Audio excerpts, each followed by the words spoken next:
Hey everyone, welcome to another episode of the Herd and 10 podcast. I'm joined by my co-host, Corbin Bryant. I'm Jake Fortinsky, and we have a special guest on at the beginning of this episode.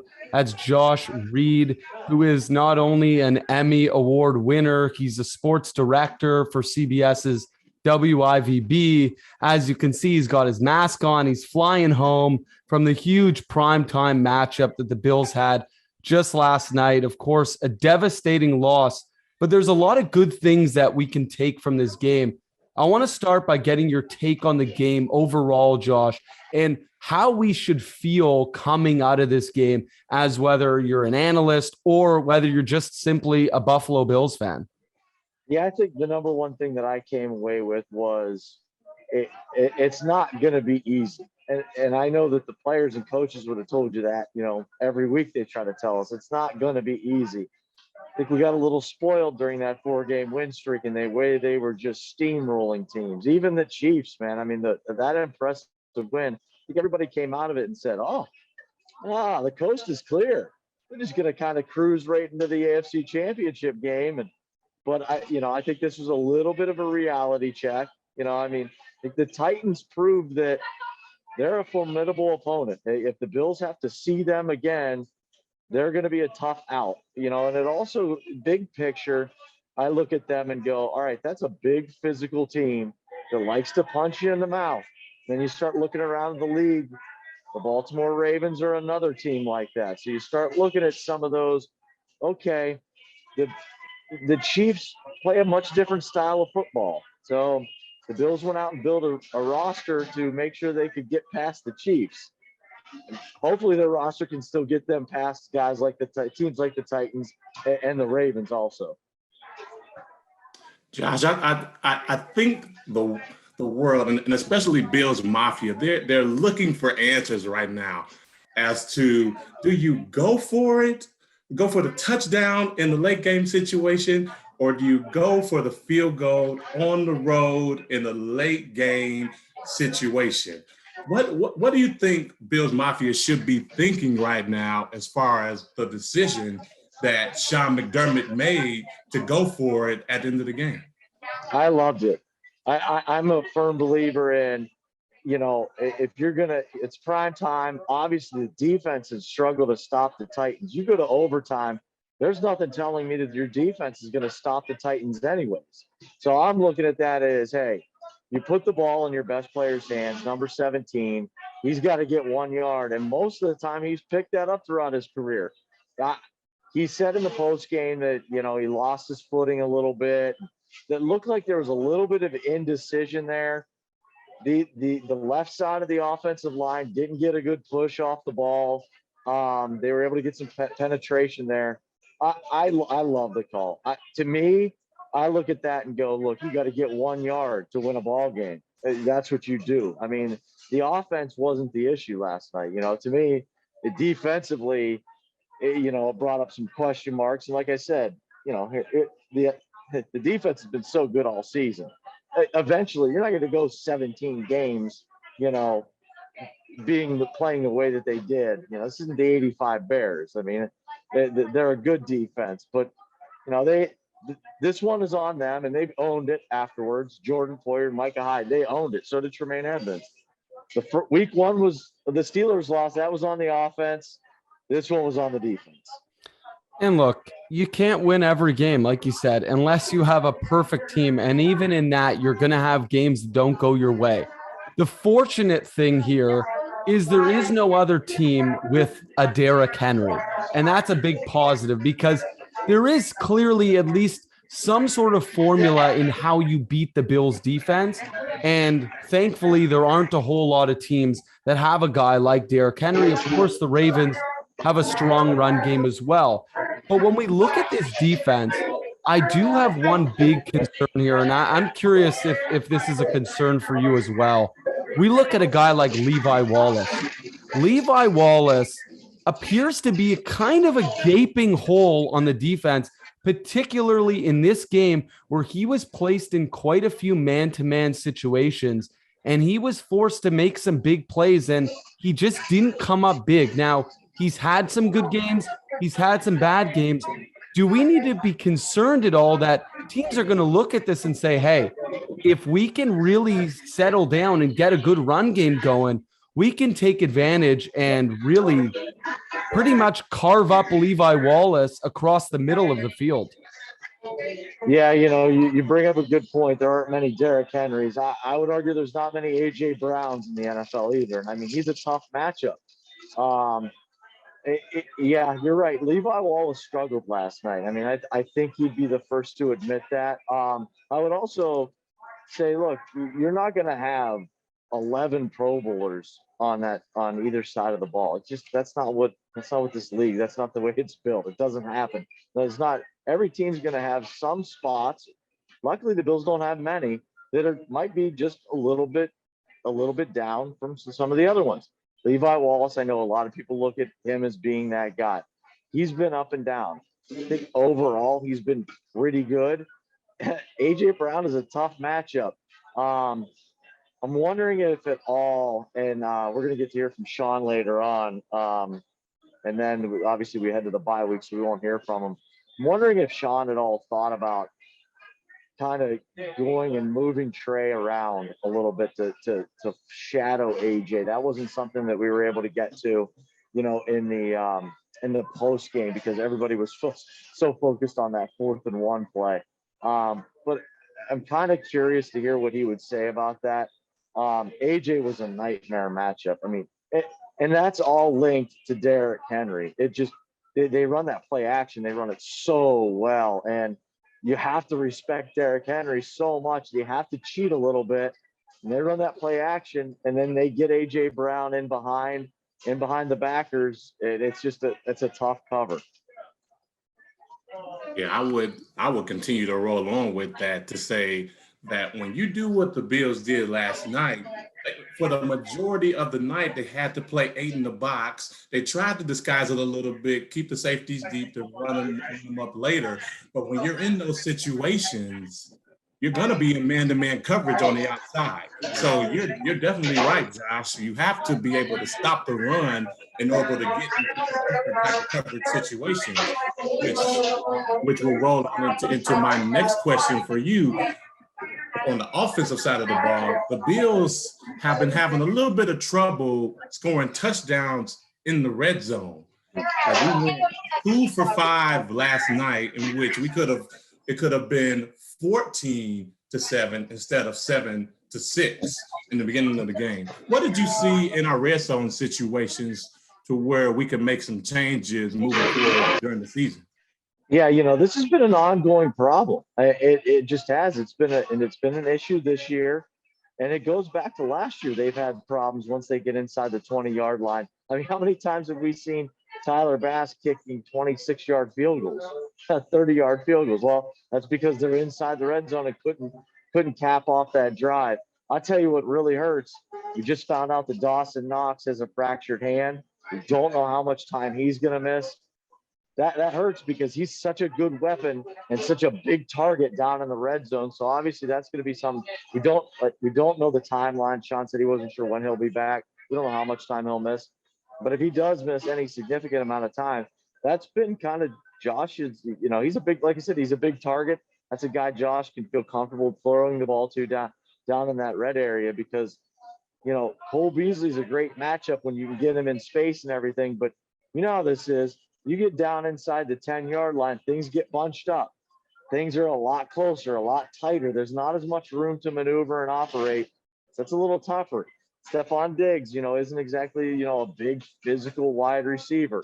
So they'll miss Dawson Knox. They have to fix the red zone. And even to kind of expand on a little bit defensively, they were 0 for 3 at stopping the Titans in the red zone. And there's your difference in the game. 2 for 5 versus 3 for 3. I mean, there it is. Definitely. And look, there's another guy who may get an opportunity here, and that's Gabe Davis, because we know that or at least he was a great red zone target last season. I'm hopeful that he's still going to explode this season. We haven't quite seen it yet, partly because of the emergence of Emmanuel Sanders. He's looked unbelievable, whether it's in man or in zone. But it's true. It's a little concerning with Dawson Knox being out. We don't know how long he's going to be out. Obviously, he's exploded this year as well. He's been significantly better this year than what we had seen last season. It also comes down to the run game and Josh Allen's running, because as we would like, he is running less and less. However, I'm finding we're having a little less success with him running, because if we look at what we were doing last season in the red zone, so many of our touchdowns came off of a Josh Allen sneak, and it wasn't a read. It was just simply hut and he runs right in. We haven't had that same success, and we kind of lost at the end of the game on that. I mean, yes, it was a scramble. He didn't get the first down there. He goes on fourth down, slips, or like you mentioned, Josh, maybe some hesitation there. Doesn't quite get the push from his line. And we, of course, lose the game. But I'm hopeful that we have a guy like Gabriel Davis who can really step up and become what we need, which is that big red zone wide receiver target, because we really don't have that. I love Stephon Diggs. I love Cole Beasley. I love Emmanuel Sanders, but none of those guys are big bruising bodies that can go up and get a ball. Am I right? Yeah, no, I agree with that. Gabe Davis is another big target. Had a lot of success in it. I mean, you look last year, I don't know the numbers right off the top of my head. He had 30 catches, maybe 7 touchdowns. I mean, that tells me when he was catching the ball, it was counting for 6 points. You know, I want to go back to a point that you made a little bit there about Josh Allen and his ability to make plays with his legs. We haven't seen that quite as much this year. I'll tell you what, one of my favorite plays from yesterday's game was he rolls right and he put a defensive back in a this was the Cole Beasley touchdown. He put the defensive back in a situation that was so awesome because the DB started floating back. He was in coverage. He was going back with Cole, and he had to make a decision. Oh, Josh has got a lot of room to run. So he starts to commit to come up and try to tackle Josh. And then Cole Beasley's just wide open. That shows you the threat that Josh brings. He puts defenders in just a situation where they have to make a decision. And in that instance, you know, Cole Beasley ends up wide open for a touchdown.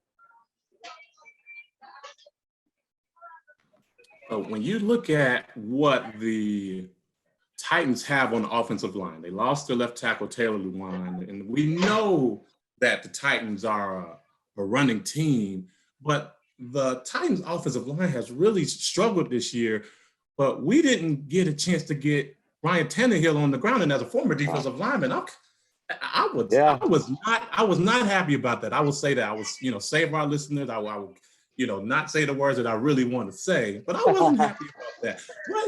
What can the Buffalo Bills D-line do to create more pressure and get these quarterbacks on the ground?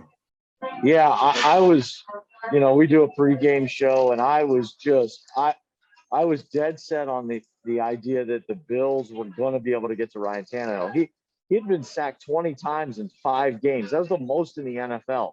Thinking they're going to dial up pressure. We've seen Leslie and Sean do it all year. When it's game plan specific and they find a weakness, they exploit it. They didn't do it. They weren't able to do it. They were able to get around them a little bit, but never finish the job. And that's definitely something that I'm sure they're going to spend the bye week looking at and trying to figure out, okay, how can we get more just consistency on that pass rush? Because look, at the end of the day, I'm pretty sure they came in with 14 sacks on the season, which I think was 5th most in the NFL. So it's not like they haven't done it all season, but man, in a game in prime time, when you're a D lineman, those lights are on, man. You want to be finishing some sacks. You want to be able to stand up. You want to be able to celebrate. And they just were not able to get. They were not able to get to Ryan Tannehill. And I don't know if any of it had to do with not wanting to overcommit and be worried about making sure you play your run fits a little bit, making sure that you don't get beat by Derrick Henry, and you kind of make sure that Tannehill has the ball, right? And maybe you're a little hesitant and make sure that, okay, Henry doesn't have it. Now we go. So maybe that has a little something to do with it, but I'm with you. I thought they were going to be able to get to Tannehill a little bit last night, and they just didn't do it. Yeah, look, when we look at this game, obviously losing to the Tennessee Titans 34-31 is just not what most of us expected. I think most people expected that we would win this game and that we would maybe even win it handedly.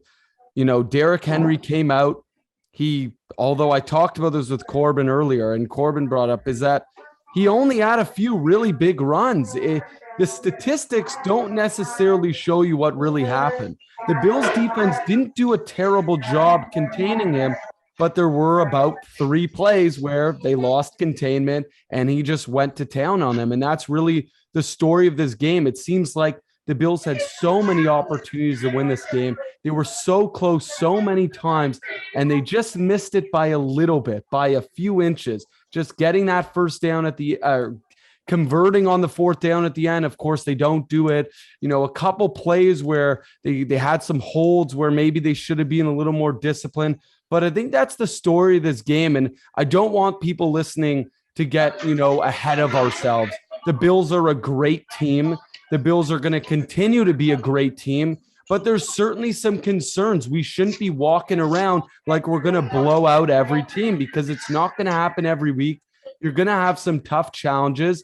I'm excited that we have the bye week. Although it's frustrating and sad to have this 2 weeks off, I think it's a good reset for the Bills going into the next half of, even more than half of the season. Specifically, when we look at some of the teams they're going to be playing, I think there's some great opportunities there for them to go on a nice stretch here and collect a few W's. And as Josh Allen likes to say, stack the W's. So, Josh, I want to thank you so much for coming on. Don't want to take too much of your time. I know you got a flight to come back home, but thank you so much for coming on. And we come right back after this break. Corbin and I are going to be looking at a mid-season review and see where do the Buffalo Bills go from here. So, Josh, thank you so much, and go Bills. Thanks for having me. Appreciate it.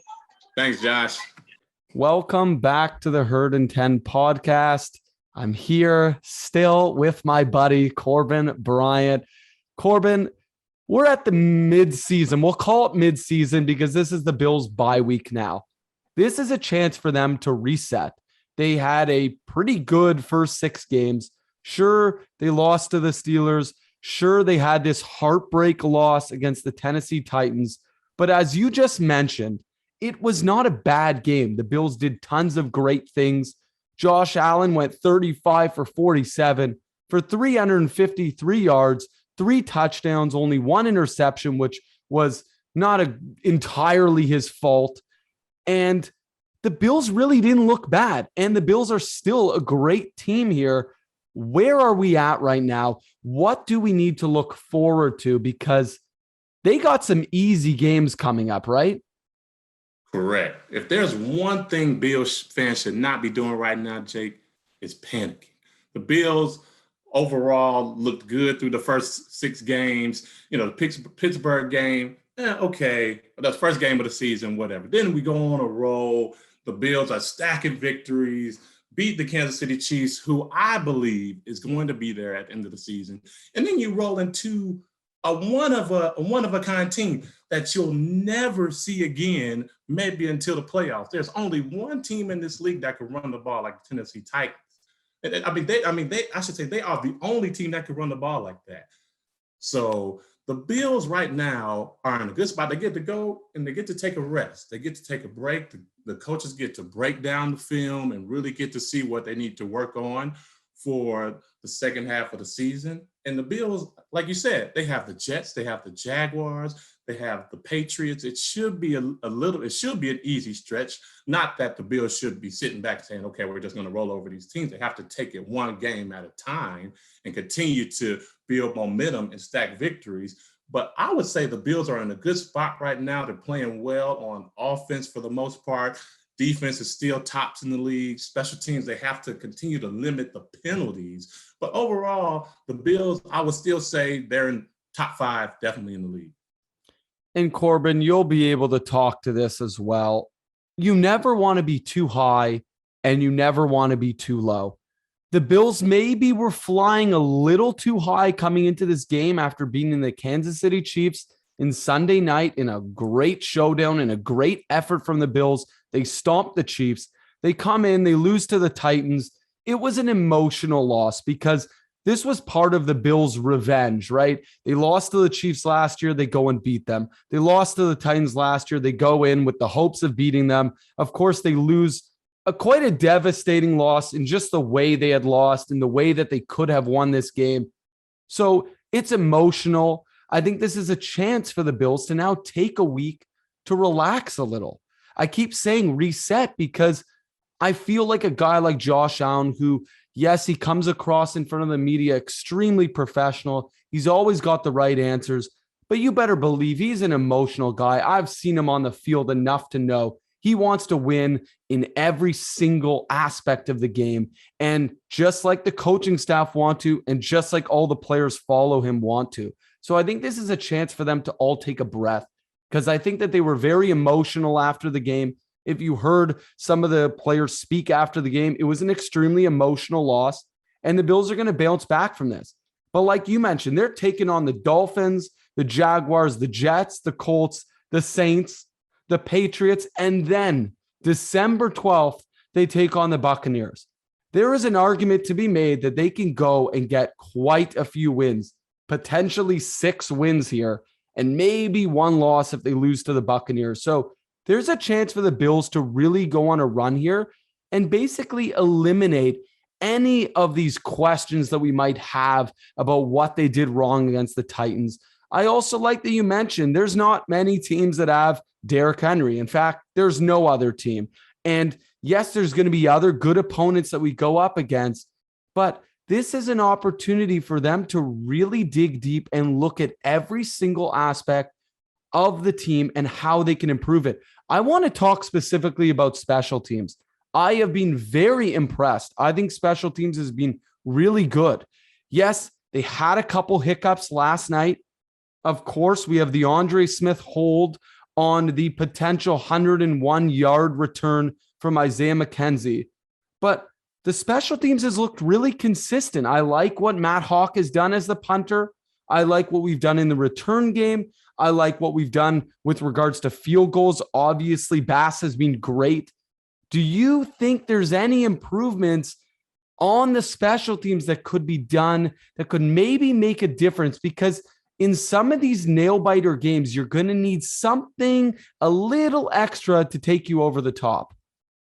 Jake, I think our special teams is pretty solid. Like you said, our kicker is fantastic. He doesn't miss. We got guys like Saran Neal running down on as a gunner, running down on kickoff, knocking guys out. Like, our coverage units have been absolutely outstanding. And those are the things you need, especially on punts. Kickoffs, okay, we're kicking it out of the end zone every time. It's fine. But on our punt units, especially like when we're punting from our own area, it makes it tough on our gunners at times to get guys on the ground, especially guys that are very dynamic back there. But we've been getting guys on the ground. We've been able to have great field position, have great starting field position for our defense as well. And our special teams have been performing up to par. And that's something that needs to continue to happen, although I would prefer that the Bills score touchdowns in the red zone. And I would prefer that we not have penalties on kickoff so we can score more, because Isaiah McKenzie is absolutely fantastic. I Bleav he's a Pro Bowl candidate. So as long as we continue to clean up those small things, I think the Bills will be fine from a special team standpoint. Yeah, at this point, it's a lot of those small things. And that brings us to the offensive line, because the offensive line, I think, has actually been pretty good so far through 6 weeks. I've been pretty impressed. Now, they've had to shake things up. They moved some things around. They got rid of my buddy, who I always bring up. Got to bring him up, Cody Ford. I did say it a few weeks ago. I had concerns about him, and I think his days as a Buffalo Bills starting offensive lineman are over. That guy is a hard worker. I think he busts his ass every day, but unfortunately, he just doesn't quite have the skill set to be an NFL lineman, at least at this point in his career.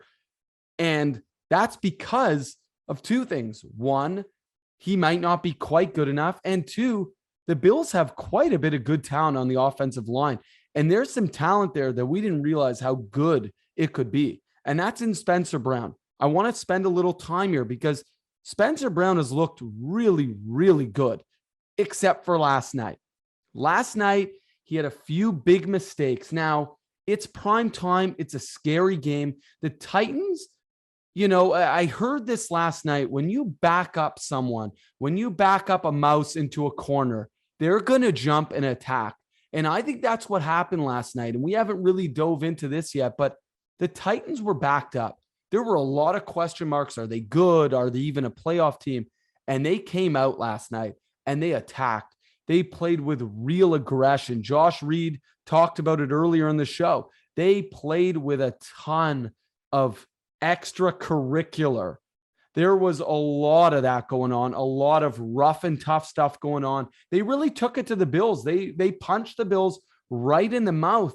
And it started with the Bills offensive line. They got beat down. They didn't have a great game. Now, outside of that game, I thought the Bills offensive line has looked really, really good. And I don't really have any concerns. Are you feeling the same way? Do you think there's some things we need to be working on? Obviously, Dion Dawkins seems to still be having a little trouble coming off of having COVID-19. He maybe doesn't look like quite the guy last season. I'm curious to get your take on that.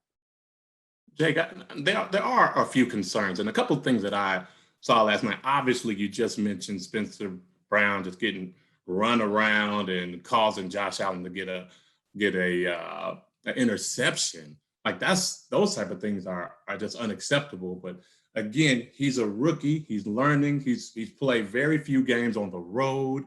So he's a guy that will learn from that. Another thing that I did not like from the inside. Now, granted, the Titans have some great interior players, including Jeffrey Simmons, who is just a monster. He's the guy that made the play on Josh Allen on the last play of the game last night. He's running through there. They're running Tom stunts or tango stunts, which is a penetration stunt between the two tackles, and Mitch Morse is getting pushed out of the way, and they're getting up in Josh Allen's face. So that is a little bit of a concern to me. The Bills' offensive line definitely needs to just firm it up a little bit. Like Josh Allen, for the most part this year, like you said, he's been good. He's been comfortable in the pocket. But after what teams watch after last night, they know, like, okay, yeah, we can run a tango, we can run a Tom Stone, or we could run around this guy. Like, it's a copycat league. Like, people are going to do what the Titans did on defense until the Bills prove that they can stop it. The biggest thing that the Titans tried to do last night is to keep Josh Allen in the pocket. Obviously, he got out a few times, especially on the deep touchdown to Beasley. But other than that, the Titans did a really good job of keeping Josh Allen in the pocket. And when you can get that push and you can keep him in the pocket, Josh Allen is going to have to make a lot more tougher throws. So again, the Bills' offensive line is going to have to firm it up a little bit, get a little tougher in their blocks, watch the stunts, and hopefully they can keep Josh Allen clean for the rest of the year. And I would like to see something from Josh Allen here because he's obviously looked really good for the most part. He looks like he's once again an MVP caliber quarterback, but there are some times where he's a little too quick to roll out. And don't get me wrong, I love when he's on the run and he chucks it 40, 50 yards down the field and Beasley's wide open in the end zone. Josh Allen's an amazing player and he's always going to make things happen. And you're going to live and die a little bit with Josh Allen's wildness, with his ability to just sling the ball and run around and make plays when other quarterbacks would normally go down or not make plays or throw the ball away. But there are some times where he seems a little too excited to instantly step out to the right, roll out and try to make a play versus stepping up in the pocket. I haven't seen that type of development yet from Josh. Josh has developed in so many ways. He's gone from being a pretty bad rookie to being one of the best quarterbacks in the NFL. And that's because he's doing so many things right. His accuracy has gotten better. His ability to understand defenses has gotten better. His ability to not instantly run and actually make a throw, whether it's on the run or not. But he still doesn't step up in the pocket quite as much as I think I would like to see a guy who's going to take that next step forward. Because that, to me, is really the only thing left for him to do. Because at this point, if he's near the top of the league, there's not a whole lot of changes he can make now going down this stretch, going down this next 11 games. But I do think staying in the pocket a little more, looking to just step forward in the pocket, I think will help. And I think that connects exactly with what you're saying, because if the offensive line can shore up a little bit and not let free runners in, particularly up the middle, you as a defensive tackle probably loved when offensive linemen and guards and centers let you come free running up the middle. But if you can stop that up the middle, I feel like Josh Allen at 6'5" could step up in the pocket and make some incredible plays and probably give us that extra little bit to win games like this where we lose by a field goal, because this is going to make or break the team. These games come down to a field goal, and you better believe if we make the playoffs, we're going to have some tight battles. We're not going to be beating teams by 20, 30 points. You're going to have really tight games, and you're going to need Josh to come up big, and you're going to need him to use his feet in the pocket rather than rolling out of the pocket. I want to get your take on something different, though, here, and that jumps to the defensive side. Epinesa was a healthy scratch last night, and I was just mind-boggled by that. I didn't understand it before the game, and now looking back at the game, I want to talk about this because this is something that I think is going to be an issue all season long, which is the Bills just have too many defensive linemen. They have so many talented players back there, not only young players, but also veterans, and they're in a situation where they're having to scratch good players that could make us better. And in my opinion, Epinesa has probably been our second best or third best lineman. Why do you think Epinesa was maybe not playing this week? Is it because of the game plan? Are we going to see this more down the road? Or based on the fact that we struggled to get to Tannehill, should a guy with Epinesa's speed and strength now be playing the rest of the season? Jake, you really have to ask yourself a question. Is he playing better than Jerry Hughes? No. Is he playing better than Rousseau? No. Is he particularly playing better than Mario Addison? Not really. I mean, what the coaching staff is looking at in these decisions, and when they put together the 46-man roster before the games begin, particularly they put together this roster before Wednesday's practice to continue to get the scripts ready so they can prepare for a game. I would say that Epinesa probably hasn't been playing as well as we had hoped. The Bills' defensive line, like you said, is very strong. They have a very strong interior, and they have guys right now that are competing on the outside. And when you're competing with the guys that I just stated, it's really hard to get in that rotation. So when you look at the game plan in which the Bills were probably going to be particularly stopping the run, I would say 60 to 70% of the time, you want to roll with your big guns. You want to roll with the guys that have experience. You obviously want to roll with the rookie Rousseau, who has been playing extremely well, except for that one play in which he should have gotten off the block. He could have helped Jordan Poyer on that long 76-yard run. We can talk about that a little bit later. But you have to, right now, at this point in the season, you have to go with the guys that have been the most productive. So we'll see coming out of the bye week if Epinesa gets back into the rotation. But right now, the Bills' defensive line and defensive line coach Eric Washington is going with the guys that are being the most productive. Yeah, look, in the end, what we need is, like you talked about, production. And whoever's producing in that week is going to play. And Epinesa, I mean, I thought he's looked good. I know what you mean. He maybe hasn't been quite as productive as some of these other guys, particularly when we're looking at shutting down the run. This was a unique situation. My hope is that he's going to get in because at least in the preseason, we saw a lot. And in the season so far, you're right. There's only been flashes probably from Epinesa, and he's looked like he could break out, but he hasn't quite broken out, specifically when you compare him to a guy like Rousseau, because that's really who may be fighting for that roster spot with him. And of course, next season is a different story. You're going to have a lot of these veterans probably moving on or maybe even retiring, and Epinesa is going to get a load of opportunities. But when we look right now, the Bills' defensive line has looked infinitely better. And I think that they're one of the best in the league. And they are one of the main reasons why I am just so damn confident in the Bills moving through the next 11 games. When I look at these 11 games, I truthfully only see one or two potential losses. I see the Buccaneers as a potential loss. And some people might be shocked when I say this, but I think the Bills could lose to the Colts. I think the Colts have a lot of what Tennessee brings. They have a great running game, and they have a very solid quarterback, and they're a very hard-hitting and tough team.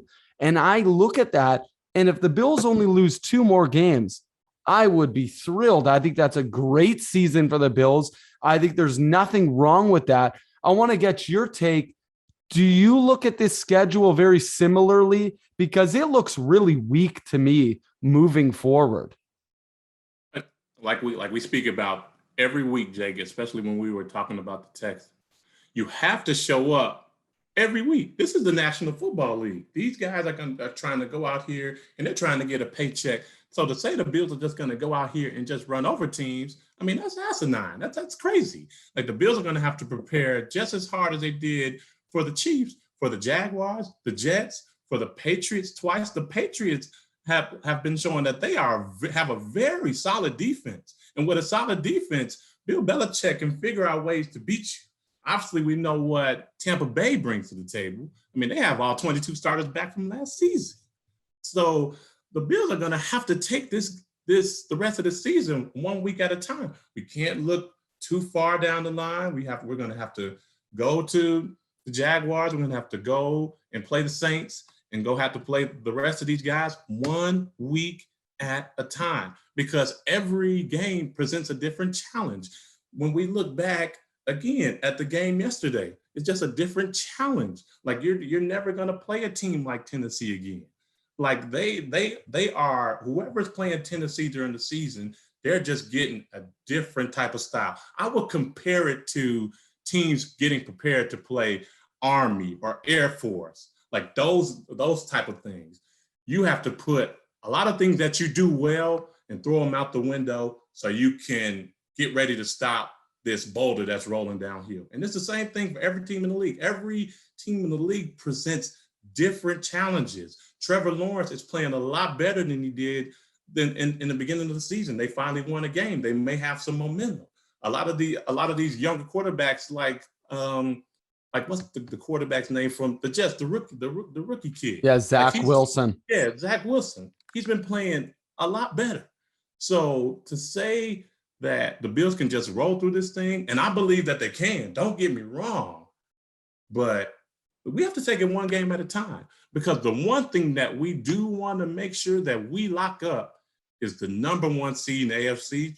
So teams are going to have to come to Highmark Stadium throughout the playoffs in the cold and the snow, and they're going to have to come through us to go to the Super Bowl. So that should be our next goal this season.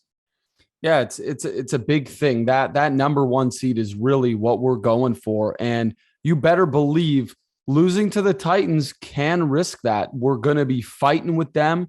We're going to be fighting with the Chiefs. Maybe the Chargers are going to be on the thick of it. We don't know yet, but it's true. I like that you talk about that. It's a week-to-week league. And are the Bills the better team in most of these matchups?